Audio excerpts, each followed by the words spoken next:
There are serious questions about safety on LA's metro buses and trains. Workers who are just trying to provide for their families end up putting their lives at risk. I recently sat down with one woman whose career took her down a terrifying road she never could have imagined. We're risking our lives. She signed up to drive a bus, but says she ended up just trying to survive. A metro bus driver sitting down with us to tell her story for the first time. How many incidents have you had on your bus that have been violent or scary for you? At this point, it's too many to count, so I could say I've had probably that involved me, probably like 5. We agreed to hide her identity because she was not authorized to speak. The first time I was very new, so I witnessed a person being stabbed multiple times, and I was kind of shocked by it because it was like I knew that I was here to drive a bus. I didn't know that this type of stuff happens on the bus. Watching the man who was getting stabbed, it was like horrible. So honestly, I didn't know what to do when he was getting stabbed. It was like I wanted to help him, but then I also wanted to protect myself. So I was just stuck. By the time the police came, the person who was, stabbing the guy, he was gone. And that same day, someone else got stabbed on the train. So it always plays in my mind, was that the guy who just got off of my bus to get on a train and stab somebody else? So they never caught him? They never caught him. They almost never catch the people. Because by the time the police gets there, there's no person, there's only the victim. And sometimes even the victims leave too. Our KCAL data analysis found there were 160 assaults on metro operators last year and more than 60 so far this year. During a spike in April, 3 drivers were attacked in less than a week. I come to the work for Metro to provide for my family, but then when you think about it, you can't help it. You have to choose your life or their life. And I wasn't able to choose his life. I had to choose mine. So it does haunt me a lot. Our analysis shows violent crime is up 33% on Metro compared to pre-pandemic levels. Reports of weapons have increased by nearly 3 times more than pre-pandemic levels. This driver says not only did she witness a stabbing, but she says she's also been spit on. When I called, asked Metro, can I go home because I had spit all in my hair? They asked me, can I just wipe it out? And I'm like, I have spit in my hair. We're dealing with a pandemic. Do they put me right back on the bus after I went home and washed my hair? And she says she was nearly sexually assaulted by a passenger. When he grabbed me, I just kind of shoved him off and I ran to my bus.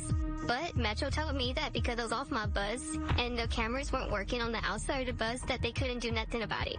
At one point, she says, a mentally ill passenger with a sharp object even took her bus hostage. I was not about to fight with her. This bus is not mine. So I opened my bus and I let everybody off the bus. I called the BOC for backup, and then whatever she wanted to do on that bus, it was hers. Because I got tired of just letting Metro tell me to protect them, and I don't have no way to get protected. And when the police came, the police asked her to get off the bus and put her on the bus behind me. She says she's thought about quitting, but this is her livelihood. I feel like we're sacrificial lambs working for this job, but we don't mind doing it because we have loved ones we want to support. While she says she understands not all crime is preventable, she says she wants a larger scale police presence and for her bosses to be understanding about the trauma she and other drivers have experienced. We feel very vulnerable out there. We don't feel like we're important to Metro. It's just like a lot of people say we're just a badge number to them. We're just another number where we could be replaced.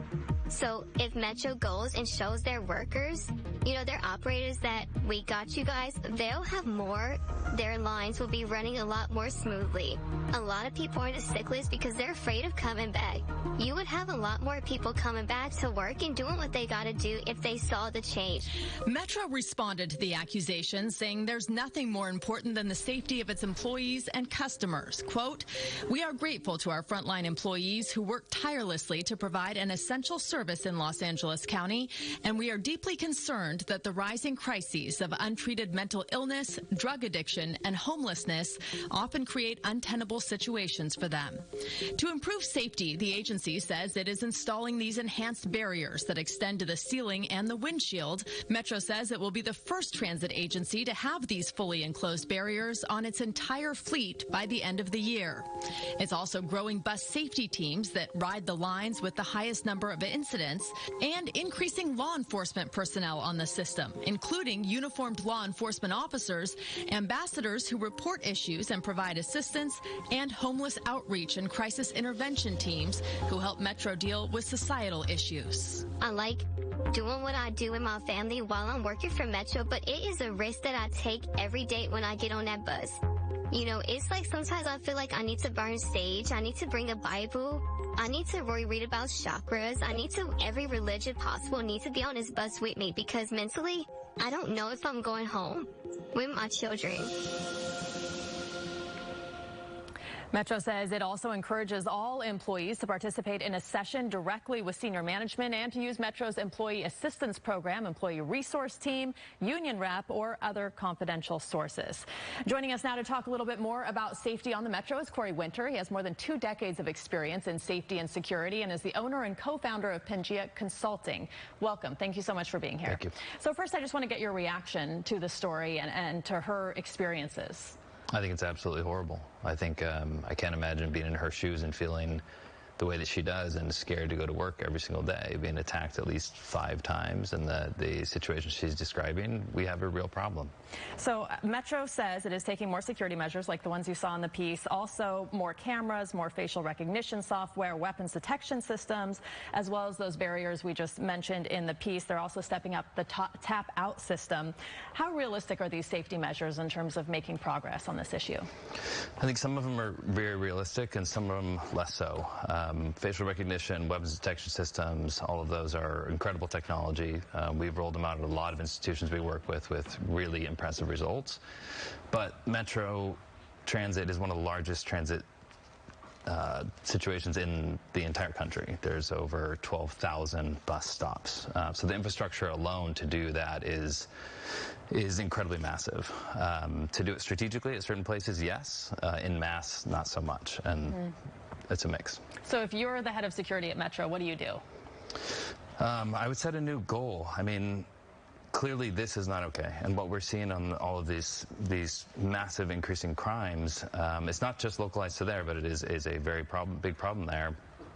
I would, you know, they're starting their own police force. And I actually think that is a very necessary move. That's maybe somewhat controversial. It's piecemeal together right now, but I think that a massive law enforcement presence is needed right now. I think consequences for criminal actions is needed. So I think that's the right move.